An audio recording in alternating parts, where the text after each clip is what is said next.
NBA veteran DeMarcus Cousins minamataan ng TNT para maging import sa paparating na PBA Commissioner's Cup at ang revised TNT Blackwater trade proposal atin din pag-usapan. Pero kung bago ka pa lang sa aking munting YouTube channel ay humihingi po ako ng likes, share and subscribe. Maraming salamat in advance mga lods. So ayon nga dito sa naging report ng Spin.ph ni Sir Jerry Ramos ng Batak trade awaits PBA approval as Ponferrada added to TNT package.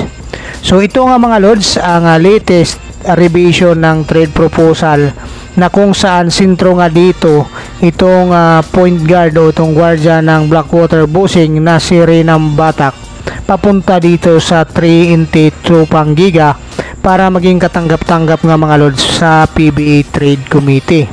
Kaya dito mga lods ay isinama na itong veteran bigman na si Joel Ponferrada at itong si Kib Montalvo. Ito na nga mga lods ang dalawang player na tatanggapin ng Blackwater Busing kapag ito ay natuloy na nga itong deal nila at tinanggap ng PBA Trade Committee. So matatandaan natin na itong si Kib Montalvo ay kasama pa rin itong mga lods sa unang naging trade proposal ng dalawang kupunan na to. Ngunit ang kasama nga niya dito ay itong future second round pick ng TNT Trupang Giga. Kaya ngayon itong si Joel Ponferrada naman ang isinama nga mga lods para maging katanggap-tanggap nga dito sa PBA Trade Committee at maaprubahan nga ito. Nagbabaka sakali nga silang maaprubahan ito mga lods kung itong si Joel Ponferrada na ang kanyang kasama o isasama ng TNT Trupang Giga dito kay Kib Montalvo kapalit nga nitong si Renam Batak. So ngayon nga mga lods itong si Joel Ponferrada, alam natin na big man ito na may tira sa labas, which is maganda nga ito para sa Blackwater Busing. At syempre mga lods, mayroon din itong depensa. Mapapansin natin dito mga lods na shot block nga niya itong tira sana ni CJ Perez. So ang TNT Trupang Giga naman mga lods ay alam natin na ang tinatarget nga nila dito na gustong makuha ay itong serbisyo ni Renam Batak. So matatandaan natin mga lods sa unang ang naging vlog natin na itong si Renam Batak talaga ay papunta nga ito dito sa TNT Trupang Giga. At ang TNT Trupang Giga at itong Rain or Shine, yung dating kupunan nitong si Renam Batak, sana ang magkakaroon ng trade deal. Ngunit nga mga lods, biglang pumasok itong Blackwater Busing at biglaan nga itong napunta si Renam Batak sa Blackwater Busing kapalit nga at saka itong future draft pick first round at saka second round pick ng Blackwater Busing ang makukuha ng Rain or Shine last two Panthers. Kaya itong si Renam Batak nga mga lods, alam natin na dadaan lang ito dito sa Blackwater Busing, kaya kahit anong pahayag na tinatawag niya na para magkaroon ng parity itong PBA, ito nga yung panawagan ni Sergio Sildosi, yung may-ari nga ng Everbelina na may-ari ng Blackwater Busing. Siya mismo nga mga lods ay pumapayag sa ganitong klase ng trade. So which is sa tingin natin mga lods business as usual itong nangyayari. So sino ba naman ang papayag na bibitawan mo yung nakita mong may malaking potensyal bilang gwardiya ng iyong kupunan kung hindi ito kapakay-pakinabang para sa kampo ng Blackwater Busing. So kung matatandaan natin nga mga lods, naunang naging iniisip nilang mga pasama itong si Mark Lee Ibonia at itong si Paul Barilla dahil sa pagkaka-dismiss o itong hindi nga tinanggap.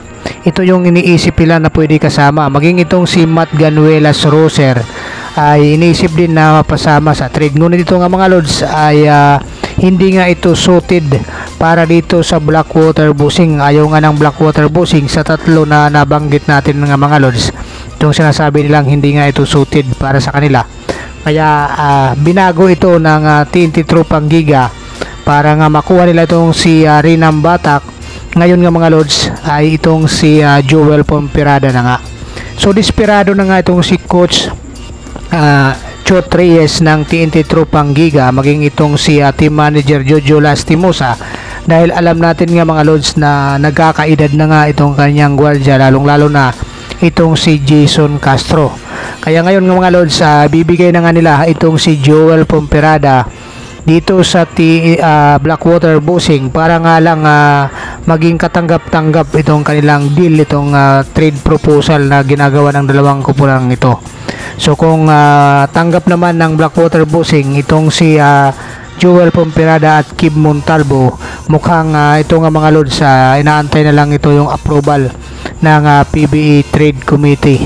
So pag na-aprobahan itong mga lods, itong si Kib Montalvo ay mapupunta sa Blackwater Bossing at Joel Pomperada, at itong si Rinam Batak ay tuluyan na mapupunta dito sa TNT Tropang Giga. Para naman sa karagdagang PBE updates natin, ayon sa naging post ng Pilipinas Hopes, TNT Tropang Giga is eyeing to tap the former NBA superstar DeMarcus Cousins as reinforcement in 2024 PBE Commissioner's Cup.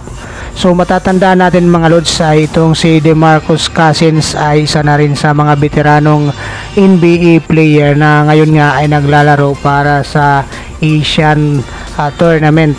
So sa ngayon nga mga lods ay nasa Taiwan Mustang nga itong si DeMarcus Cousins at nakakontrata siya dito. So dahil nga mga lods nileft na itong height limit ng PBE para sa Commissioner's Cup, itong 6'10" na si DeMarcus Cousins ay wala nang magiging problema, o kung sino mang mga NBA player na gustong kunin ng PBE na maging import ng kanilang team ay wala nang magiging problema dahil lifted na nga ang height limit ng PBE para sa Commissioner's Cup. So matatandaan natin mga lods na itong si DeMarcus Cousins ay 2010 5th overall pick ng Sacramento Kings, way back 2010 nga mga lods, at naging NBA All-Star na rin ito mga lods, itong si DeMarcus Cousins. Sa pa dito mga lods ay miyembro siya ng USA national team na nanalo nga ng gold medal noong 2014 FIBA Basketball World Cup at saka 2016 Rio Olympics. At isa pa nga mga lods, naglaro na itong si DeMarcus Cousins sa iba't ibang team ng sa NBA, kasama na nga itong Golden State Warriors, itong Los Angeles Lakers. So mga lods, so ngayon nga itong si DeMarcus Cousins nga mga lods ay nasa Taiwan nga ito, at sa huli nga niyang paglalaro dito nga mga lods ay naging finals MVP nga siya sa T1 League dito sa Taiwan, at kasalukuyan nga mga lods ay nasa Taiwan Mustang naman ito para paghandaan ang Asian Tournament. So maraming salamat mga lods. Kung meron ka komento, iwan nyo lang dyan sa baba.